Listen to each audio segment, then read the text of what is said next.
Bonjour à tous, je voudrais vous parler aujourd'hui de quelque chose qui me taraude. Mon runner va-t-il revenir? C'est la question lancinante que je me pose à chaque instant. Bon, pour calmer mon anxiété, j'ai trouvé le remède miracle. YouTube. Sur YouTube, il y a de plus en plus de spécialistes de la flamme jumelle, n'est-ce pas? Et tous ces spécialistes sont évidemment multitâches. Énergéticiens, tireurs de cartes, hypnotiseurs, guérisseurs. Quelle prouesse que d'être une flamme jumelle! Par contre, je me demande bien pourquoi, avec toute leur capacité et tout leur travail, ils n'ont toujours pas retrouvé leurs jumeaux. Ce n'est pas cohérent, il doit y avoir une couille dans le potage. Moi, flamme jumelle autoproclamée, suis-je encore lucide? Je vais faire un effort surhumain pour récupérer 1 ou 2 neurones.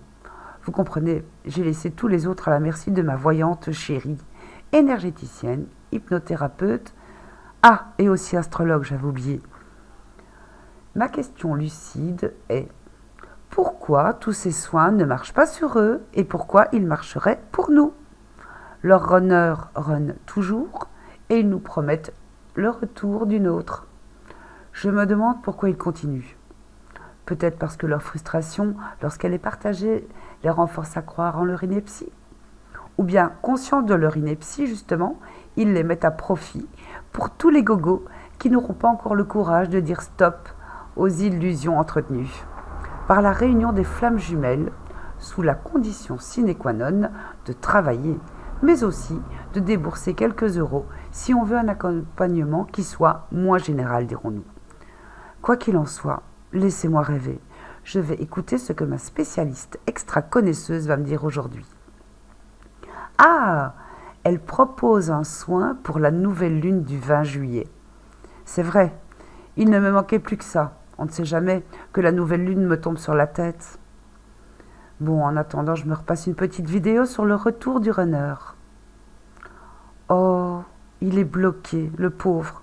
Je me demande à la fin pourquoi personne ne pense à lui conseiller un bon kiné.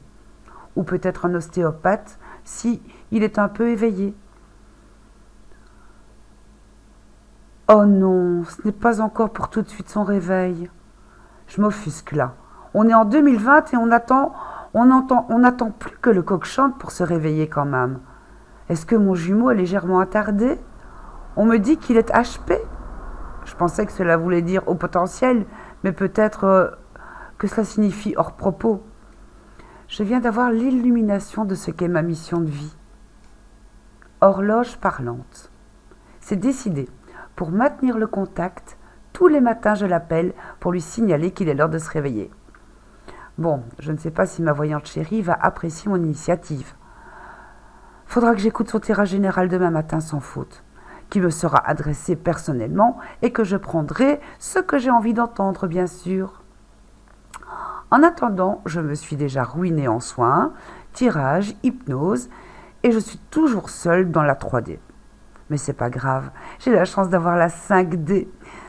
Je vais dormir pour libérer mon mental et aller retrouver mon jumeau. Enfin, si c'est bien lui que je retrouve, 45D, c'est drôle, je n'ai pas les images. Quand je pense qu'on est en vacances et que je dois travailler sur moi, quel bagne d'être une flamme jumelle. Faudrait créer un syndicat.